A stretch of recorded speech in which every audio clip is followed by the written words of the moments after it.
All right, good morning, everybody. I did get a question from one of our loyal viewers recently about where the Torah says that life begins at conception, which it doesn't. There is no place that it specifically discusses that question as to when does life begin. There are two passages that in the Torah that have some bearance on that, but that's not really, but not as far as the question of conception or some other part of the pregnancy or birth and so forth. But nonetheless, there are various passages throughout the Talmud that discuss not really this question of conception, or does life begin at conception? But the questions about abortion, specifically in the case of the mother's life. And the reason I'm making this video today is just because every day I try to go through a few pages of Gemara rather quickly, which it's just a personal practice, somewhat based on teachings of Rabbi Nachman of Breslov and also of my ancestor, the Talmud Yerushalmi, who talks about how it's a mitzvah to do so, and it was a practice that was done, by many people.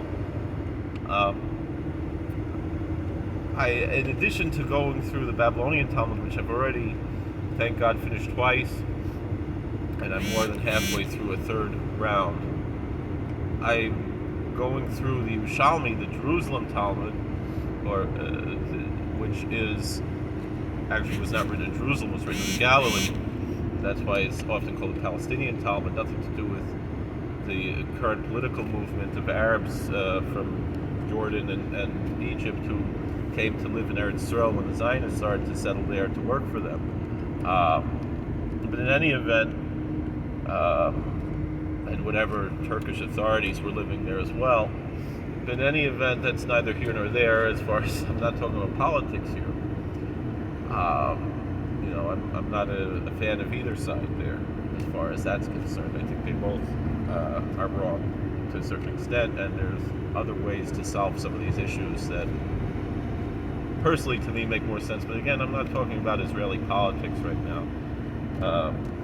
Just clarifying when I say, when some sources say Palestinian Talmud, that's what it's mean. That's why it's called that, meaning the Talmud of Eretz Yisrael. By that time, it was already called Palestina by the Romans, so it is an apt term there. But in any event, the better term is the Talmud of Eretz Yisrael, but we call it Yerushalmi. We call it the Jerusalem Talmud, the Jerusalemite Talmud.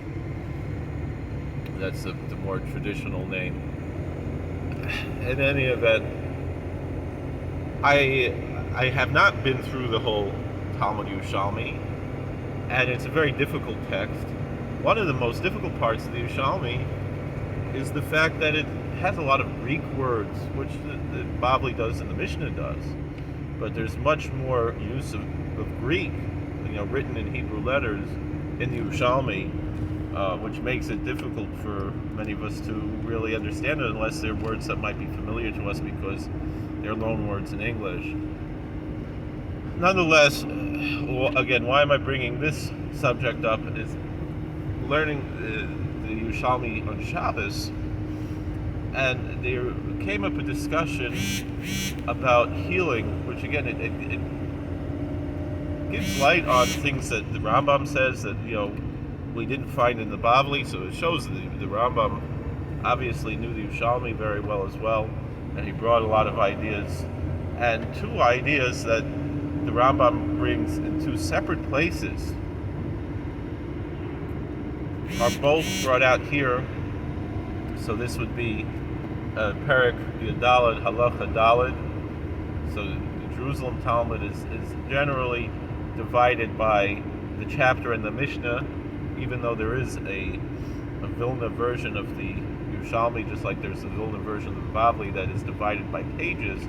And so I try to do two folios, 4 pages, every night, if possible, of Yerushalmi, according to that Vilna division, which they wind up being usually rather short pages, but that's because there's a lot of commentary and it's difficult. And I'll be honest, I don't generally look at the commentary unless there's something I really want to delve into a little bit more, because I'm just trying to cover ground at this point. And then maybe sometime later in my life, once I've finished the Yerushalmi, maybe I can look at things a little bit more in depth, or here and there look at them more in depth when it's something that piques my interest, as happened yesterday.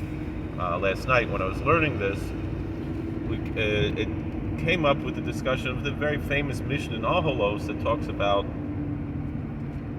even a very late-term abortion in order to save a mother's life, and at what point is it prohibited to do so, which is what the Mishnah says there in Ahalos, again it's very famous, is that in order to save the mother's life, if the baby is not breached at all, then the baby may be killed, destroyed, and cut up in order to save the mother's life. But once either the head has come up, the neck, or some say even just the forehead, or 51% of the body if it's a breached birth that is coming out feet first, which is not ideal, and that could be a reason why it's dangerous. Once that has happened, meaning even if the feet have come out, the knees have come out, but it didn't come up to, maybe the torso, it's hard to measure exactly what's 51% or so, one could still, if that's saving the mother's life, and there's not really much explanation of why that is. So a lot of people assume that this has something to do with a general rule in Shas. It's usually more discussed actually about animal life than human life, of whether what we say is uber yerach imohu or uber lav yerach imohu. Is a fetus considered to be a limb of the mother, meaning an organ in the body, or is it not considered to be an organ? In the term yerach means like the leg, the thigh. Is it considered to be just part of the body, or is it not considered to be part of the body? And the consequences of this, would be in any event, even if it is a limb of the body, it's prohibited to destroy a limb of the body without an important cause. One, the only one that's clearly commanded, obviously, is to remove the foreskin on or if not able to do so, on after the 8th day of a boy's life. The orla has to be removed. Other than that, one is not allowed to mutilate one's body unless it's medically necessary. And so if a leg is gangrene, so then one is allowed to remove it. But if someone just for whatever, to fit in to society or something like that, wants to remove parts of their body, that is prohibited in Jewish law. Now there's some people who discuss whether or not mental health is a factor in all of these issues, and again, ein kan makom laharich bo. We don't have, this is not the forum to discuss the question of that, but there are different poskim who discuss, particularly when it comes to these questions of abortion and so forth, and other issues, and also now with science, with the viability of the fetus, if there's an unviable fetus and that could hinder future birth,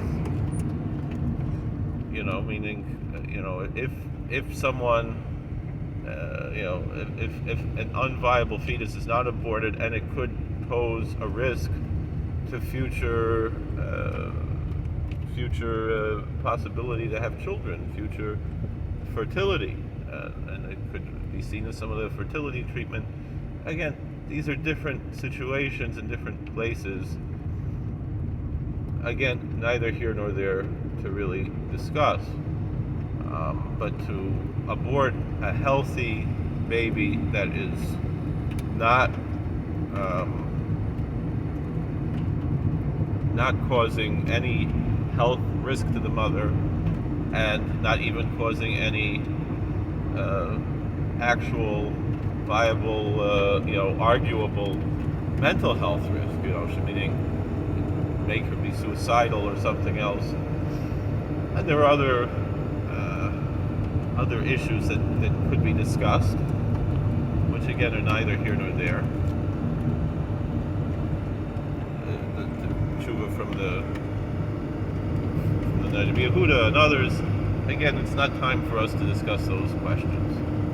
But nonetheless, we're trying to keep things as basic as possible while looking at a source that's maybe not so commonly looked at. And again, I wasn't going to do this until the point where, when I opened up Sefaria to do my other learning, this came up. I was like, I better do this now, or else I'll forget about it. So,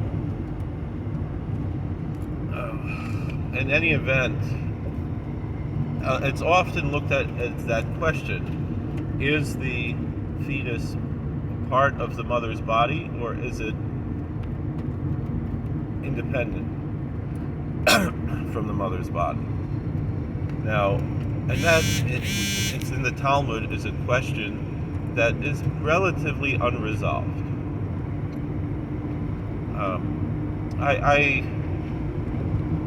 This might be somewhat heretical of me, but I think science has resolved it, because we know today that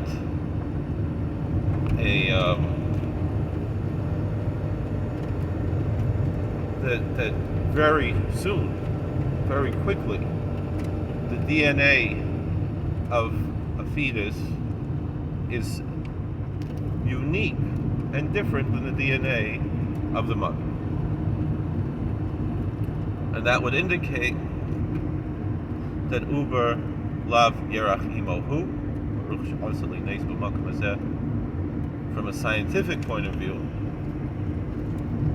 I remember when I hit the cow here, the cow was pregnant. Meaning that the fetus is not a part of the mother's body, but rather an independent individual. And that's based on science, not an issue of faith, not an issue of religion, but an issue of scientific fact that the baby is independent of the mother. And so therefore, though we get to the Rambam that's more well known than this Yerushalmi, and this Yerushalmi is the source for the Rambam, it would seem, or some of these Mefarshim on the Yerushalmi, some of the commentaries on the Jerusalem Talmud seem to be echoing that of the Rambam, of Maimonides. The Rambam explains that even though, again, he's not discussing this issue particularly, but the Rambam explains that the reason why, and we would venture to say that even if we're saying Uber Lav Yerach Imohu, that even in the case where the fetus is independent and is not a limb of the mother, that nonetheless this law of when the mother's life is in danger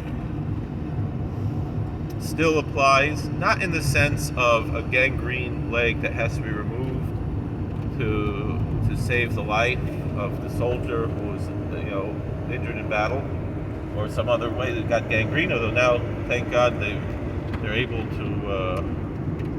to treat the gangrene in a way that, without amputation, but it was a time when it was necessary.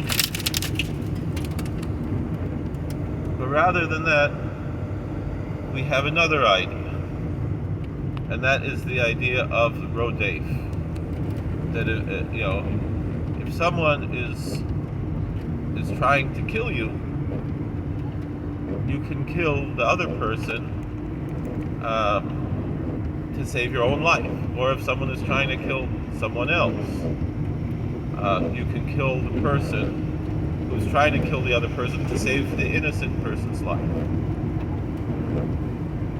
And the question of innocence could include, when it comes to self-defense or defense of innocence, it does not necessarily mean that the attacker has an intention, has clear intent, criminal intent. It could also mean in the sense where the one who is attacking has no intent, but nonetheless will wind up killing the person, perhaps accidentally, and so too the person has a din of a rodef.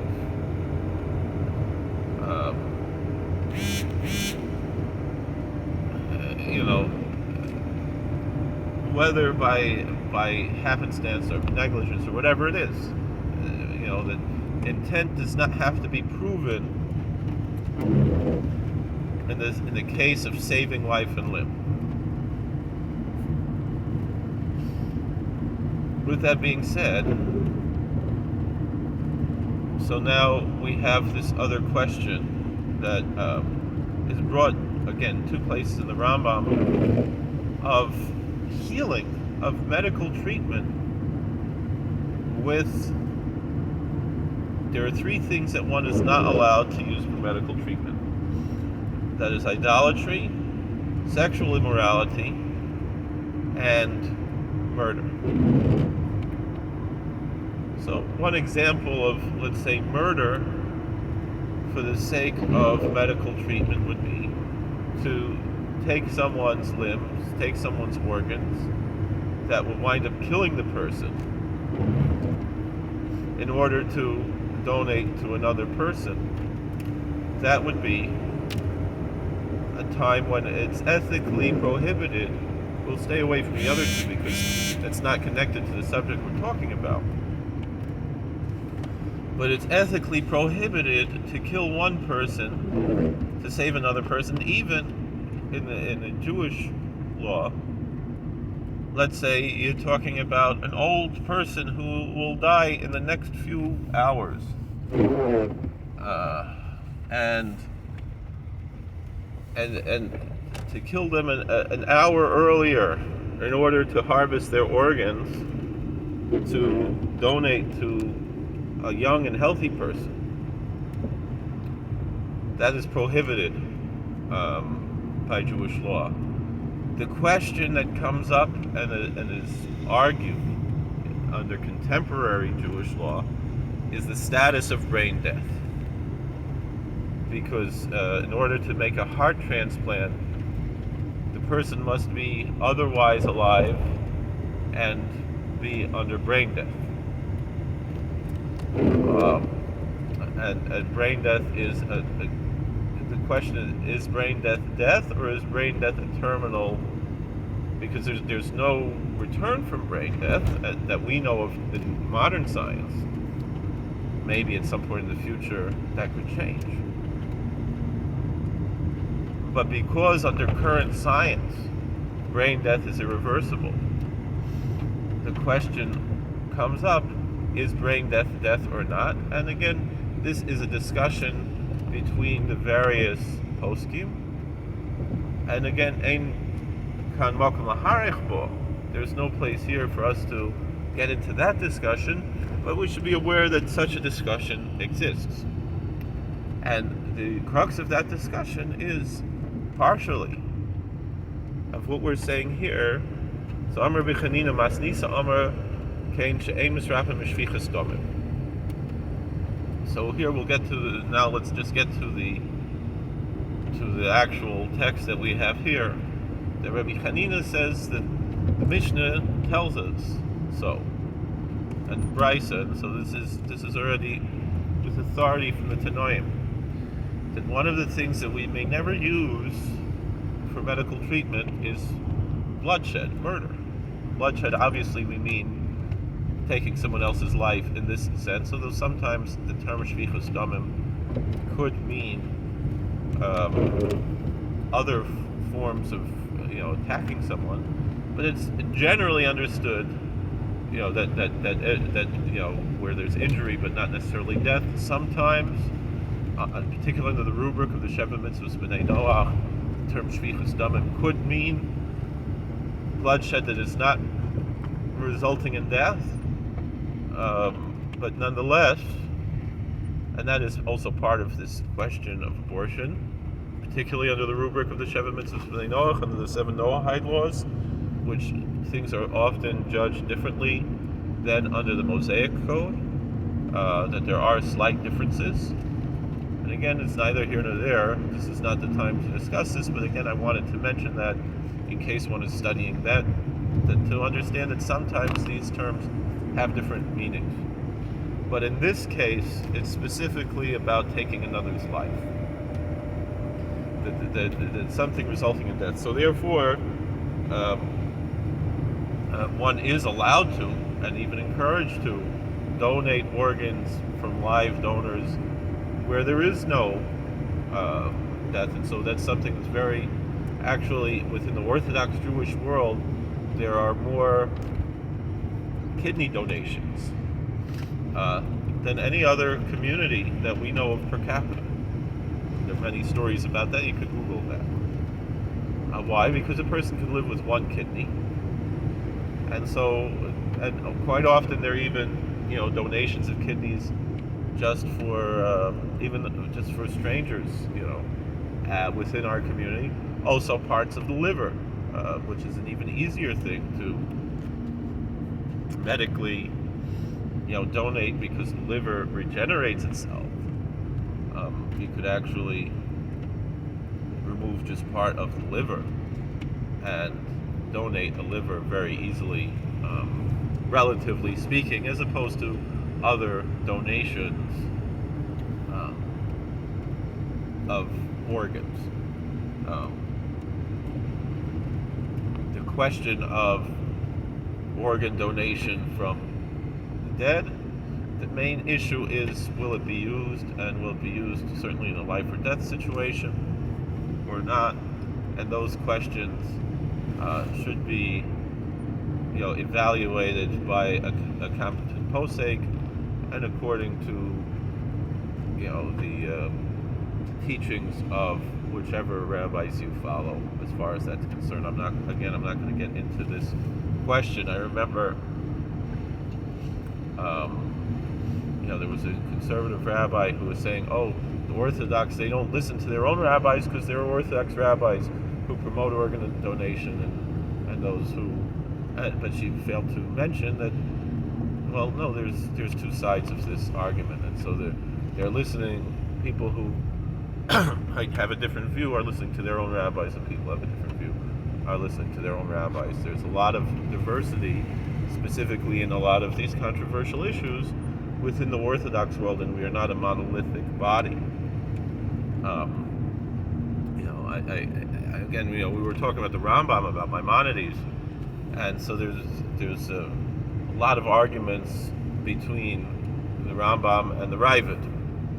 The Ravid wrote a critical commentary of the Rambam, and I remember, Rabbi Weinberger told us in high school that, kind of a joke that, within the yeshiva world, is that we know there's only one God because the Rambam and the Ravid don't argue on the question of whether or not there's one God. Although some other aspects of theology, they do somewhat discuss in very interesting ways, which again is neither here nor there. The Rambam had a very dogmatic view as far as certain things, at least as far as what he taught,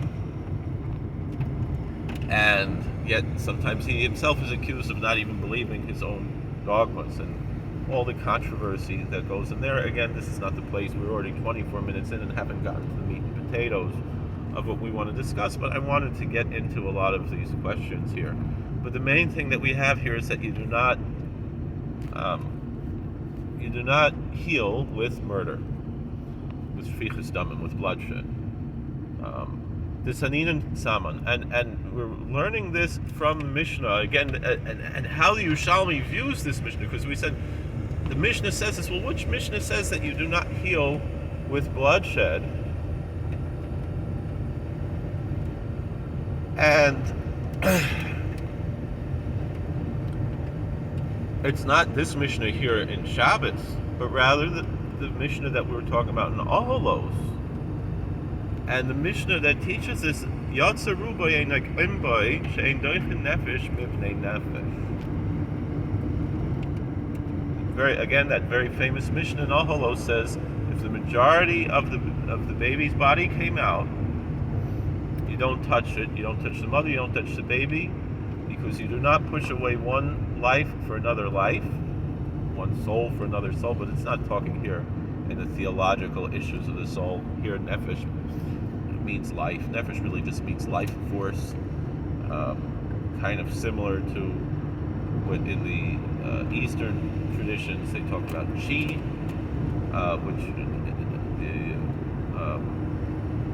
the Chinese traditional medicine views as something medical. These are quite often atheist communists in China who still believe in the concept of chi.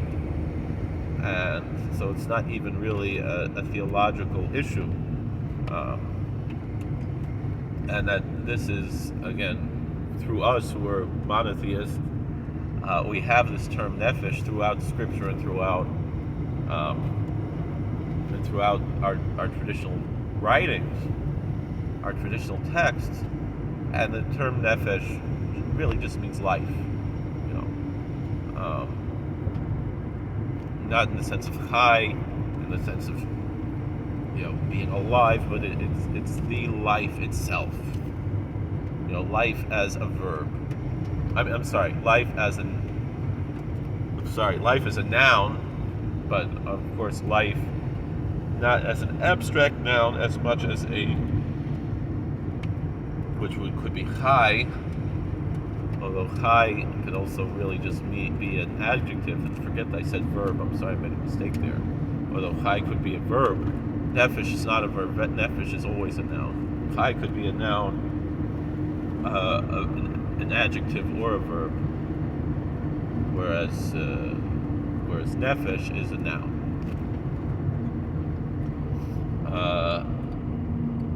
But in any event, the point that Rabbi Hanina is bringing out here, it's actually the opposite of what, when the world today looks at this Mishnah. And they're looking at it in the sense of, what is the application of this Mishnah vis-a-vis the Mishnah Oholos, vis-a-vis abortion. But Rabbi Hanina is looking at it in the sense of, similar to the question that we had about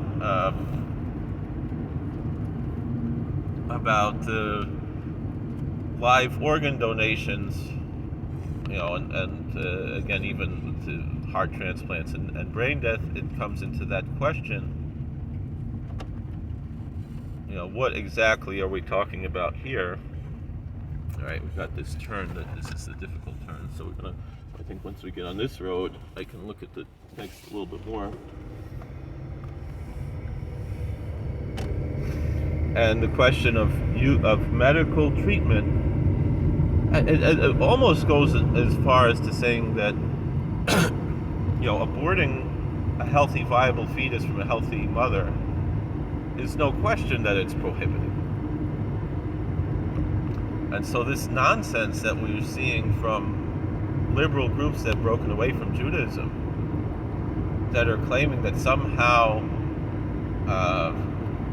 abortion is a Jewish value, which that doesn't even make any sense to say this. But it's nonsensical on a long litany of why it's nonsensical. But the point that we're having here really uproots that that idea, because the way that Rabbi Hanina is looking at this very famous Mishnah is not in the terms of abortion, but rather in the terms of actual health care, and why murder can never be used for health care. And so therefore, what about, is he making a statement clearly? Is the Mishnah there making a statement clearly to say that the child is only an individual once it is born, but even when it's still in the birth canal, it is not yet an individual? Is that, because that's what how a lot of people read this Mishnah and assume that it's talking about, but that's not actually the case here, as we will see. So first of all, the question is using murder for health care. And it's unequivocally proven from this that murder cannot be used for health care purposes. Oh, so does that mean therefore that until the child is born it is not murder? Which again we could talk about Psukim in Mishpatim and the Psukim in Noach and look at these two different verses that seem to contradict each other as far as that question is concerned. And the answer that we have is that really this Mishnah does not establish that. L'sof davar sha'amar lai haroiges ploni ela filuchamis ploni. Discussion of if someone is allowed to save their life by killing someone else and not allow the question of if someone puts a gun to your head and tells you eat pork, you eat the pork.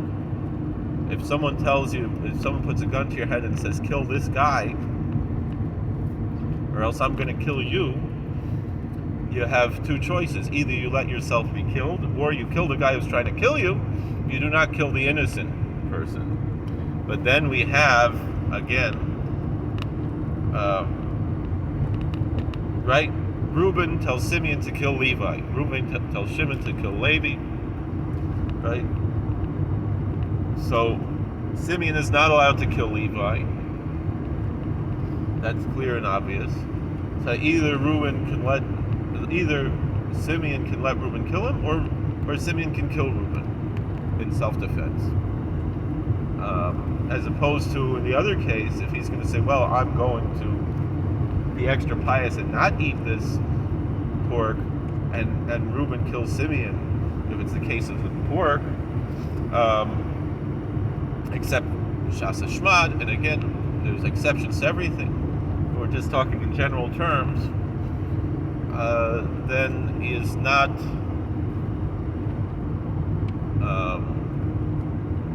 he's not allowed to let Reuben kill him. That would be considered suicide. So in any event, the question is this: Ma'u la'atzel nafsho shel gadol b'nafsho shel katan. So when comparing this question of killing someone to save your own life, and there was other issues that were discussed here that we're not going to get into right now because it's not connected, it's not nogea, as we said, it's not touching what we're talking about.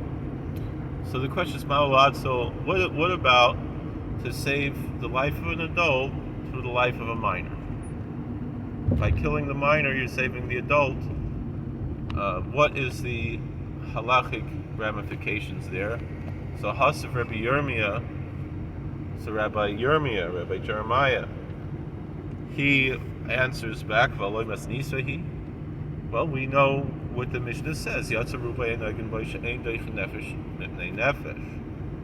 So we see, obviously, a born child cannot be killed to save an adult. And the same way, even though it's not clearly stated, but the other way around, even though, again, because that's not what we're talking about here, you don't say, well, we're going to kill this adult who's already, led a good life in order to save the life of the child, both sides, who has a life to live. Both of these are prohibited. Both of these are, not what is allowed in the laws of what we are dealing with here. Rabbi Yosef Rabbi Bun b'Shem Rabbi Chisda Shan Yehi Taman She'ein At Yodea Mi Haragas Mi, and this comes down to the crux of this issue. This is the proof that I have here that our sages were not discussing the question of whether or not the child is a human being before or after birth, but rather we have a totally different question here. And again, we know that the Rambam says that the reason why one can terminate a pregnancy in the case where the mother's life is in danger is because this baby has the din of the Rodef. This is the one who is going to kill, this is the Reuben that's going to kill the Simeon. This is, the baby is attacking the mother's life, even if it's without intent. There is a loss of innocence there. And so it's not compared here to the gangrene leg, but rather compared to the person who is attacking the other person physically, perhaps without intent.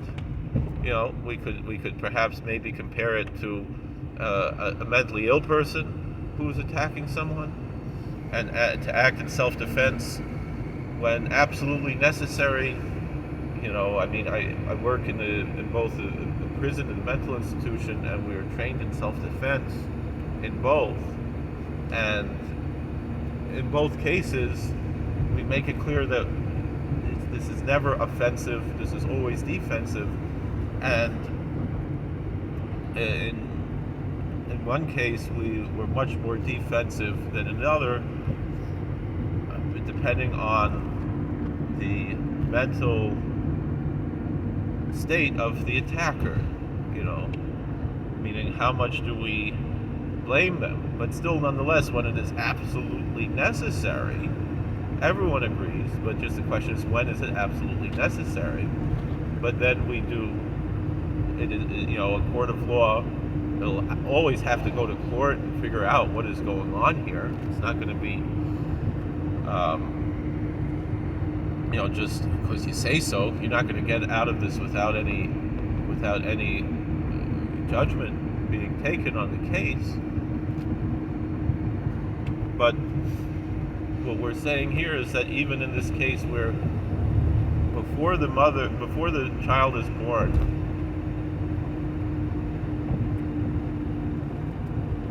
it is clear that if the mother's life is in danger, and it's clear that the child's life is not in danger, therefore the child is clearly the one who, when it's clear, again, when it's medically clear, by mumchim, by experts, it makes it clear that the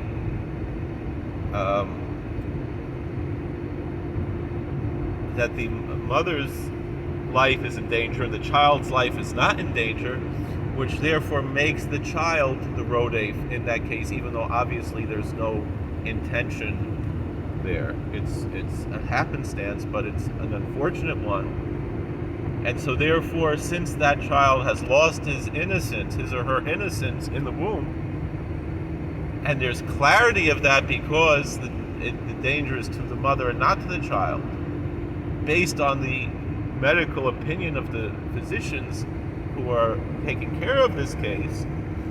So therefore, that is why until the child comes out of the birth canal, the child has the din of the rodef clearly, and it's clearly medically going to save the mother's life. And so that's why is the question of the rodef as opposed to the question of because the child has lost innocence. Once the child is through the birth canal, the danger is equal to the mother and to the child. And so it is unclear as to which one of these two has the din of the rodef. And so from this Gemara here, this Yerushalmi, we have discovered that at least in the opinion of the Yerushalmi, this is not the question of Uber Yerach Imohu or Uber Lav Yerach Imohu. Because even if we are saying Uber Lav Yerach Imohu, which science has seemed to proven to us today, meaning the question of whether or not the baby is a part of the mother's body, is a limb of the mother, that is a question that is ambiguous. There are two different opinions, and there is no clear psak halachically.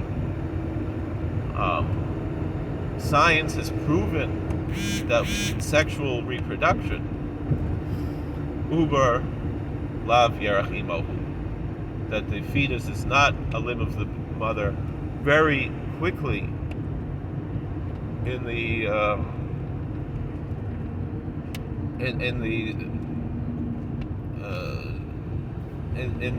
development of the fetus, does this fetus become an independent being with its own DNA that is unique and different because it has the aspects both of the father and of the mother. Which is something that even without knowledge of DNA, but basic genetics, long before Mendel, the Rebbe Mendele, Gregor Mendel, wasn't the Rebbe, he was a monk. But long before Gregor Mendel, Chazal could already understand this concept, as did the Greeks around them, the philosophers and so forth understood, and Chazal already discussed that there are parts that are given from the father and given from the mother, even though of course the way they teach it is a little bit different than what science tells us. But also they tell us that there are parts that are given by God. Obviously everything is given by God, but again, it's neither here nor there.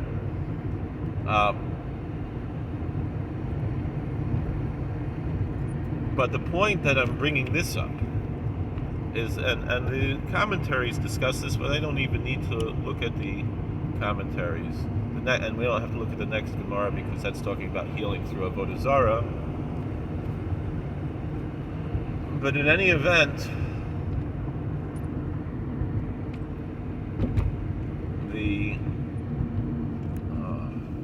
this guy's got to slow down behind me. But in any event, the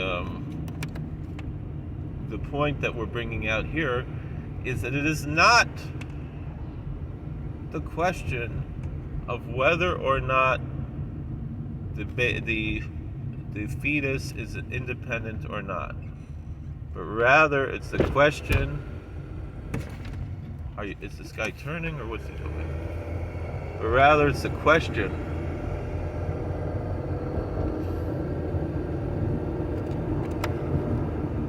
of which life is threatening which life. Who has the din of the rodef and who does not have the din of the rodef, or do both have the din of a suffix rodef? Who has the legal identity of being a pursuer that's attacking someone else and therefore it's a type of self-defense? Who does not have that? And who perhaps they both have that against each other, or do they both have a questionable status of attacking one another? And so therefore that is how the Mishnah looks at it, and the lesson of the Mishnah is not anything according to how the Yerushalmi is looking at the Mishnah in Oholos.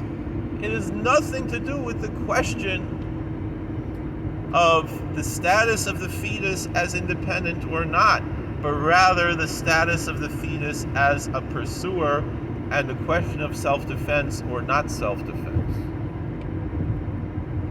And so again we get into this now, again, to whole question of what goes on there in Mishpatim about this question, totally different question, and seemingly not even related to this. And again, it's talking about accidental death and so forth, and how that is adjudicated legally. That's a different question. We're looking now of how to learn the Mishnah Nahalos.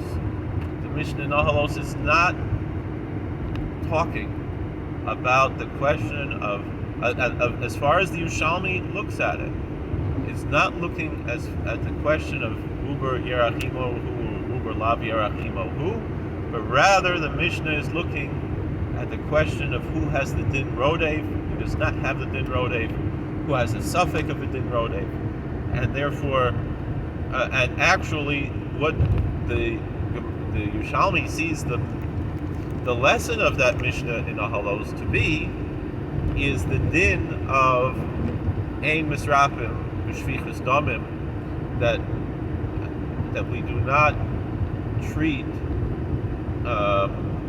with murder, and it kind of rejects that that's even what the Mishnah is, meaning it's asking whether that's the lesson, and it somewhat rejects that because it's asking of the question of who has the din of the Rodef and who does not have the din of the Rodef, and that's really the whole answer here. So thank you for watching. God bless. Please like, share, and subscribe, comment, and we'll see you all later. How do I turn this thing off? There we go.